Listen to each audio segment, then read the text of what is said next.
How you doing? Welcome back. My name is Rick and this is WindersRanger. I wanted to do a quick video on this. This is a RAM mount product. It's not really a review so much as it is kind of like an unboxing without the box.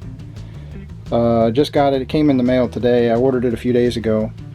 And it was shipped without a box primarily. But it was also shipped in pieces.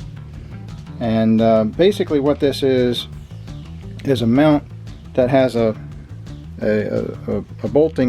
mounting bracket here on the end that you can bolt it to, like the seat bolts that hold the seats in your car, or you know, if you have some form of or fashion on your dash that you can mount that to. But this is a pretty substantial piece of metal. It's probably 1/8 of an inch thick. So, and the mounting hole is probably a 1/2 inch at least, I would say. But as far as the product construction, what it's made out of, this black corrugated plastic here, inside of there is an aluminum rod. And the aluminum rod is flexible enough that that's where it gets its ability to move around and flex. As you see, it's bent in kind of a U shape here. It was actually bent in more of a U shape in the package to save on shipping space. Both this end and that end are attached with just basically a clamp and a bolt and a nut that tighten the clamp down on the aluminum rod, and then this corrugated plastic just fits over that. And then it's got a clamp here on the end that grabs the bracket. And the way RAM mount products work, you can see it has like a ball and socket. So you'd loosen this knob and the ball would fit inside the socket there, and that allows it to rotate back and forth. And the purpose in this particular design was, I have the RAM mount X grip, which I did a video on several years ago. And basically the X grip, you know, it's basically just an X, and it's got, you squeeze it and that grabs, when you release the tension, it grabs your phone, your cell phone, and holds it secure in your vehicle. So the current X grip that I have uses a suction cup, and it mounts either to the windshield or in my case I've got a round plastic smooth disc that's big enough for that suction cup to stick to.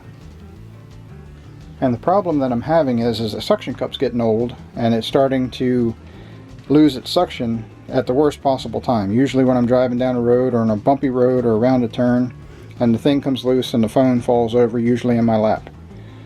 So that was what prompted buying this particular product, was to alleviate that. So once I figure out how I'm going to mount it, whether it's going to go in my personal vehicle or my work vehicle, I will maybe do a video on how I mount it and how it ends up getting used, and what particular application. Eventually I'd like to have two, one for my personal vehicle, one for my work vehicle. But I wanted to see how this thing was put together, what its construction was like, and base my judgment on that before I go buy two of them, and then I'm stuck with one and find out that its quality wasn't quite what I thought. Some of the complaints that I saw on the Amazon comments had to deal mostly with this bracket. Said that the main construction of this was sturdy enough, but the bracket was weak. I don't know. Unless they've updated that bracket to something more substantial, I don't see that bracket really being too much of an issue. Of course, once you put a cell phone on the end of this, with the aluminum rod being as stiff as what it is, this may have more flex in it than what it appears. I won't know that until I actually install it and try it and see how it works. But that 1/8 inch steel looks like it's pretty solid. And this aluminum rod, I don't see that bending anytime soon on its own. It was pretty substantial to try to straighten it out to the form that it's in now. I figured something close to where it would end up being once it's installed was good enough. So, of course, I could rotate this around just by loosening the bolts on either end, and that'll allow those two clamps to move back and forth. So we'll have to see. I think it's going to be okay. Not sure exactly how I'm going to mount it in the vehicle yet, but there will be another video to follow once I figure that out, and I'll let you know what my thoughts are as far as its actual construction and quality versus a real world application. Unfortunately, I haven't used it yet, so I can't really speak on that with any certainty. So, in any case, thank you for watching. If you haven't already, make sure you subscribe. It's free and it really helps out the channel a lot. And if you enjoyed this, hit that thumbs up, and we will see you all in the next video. Take care.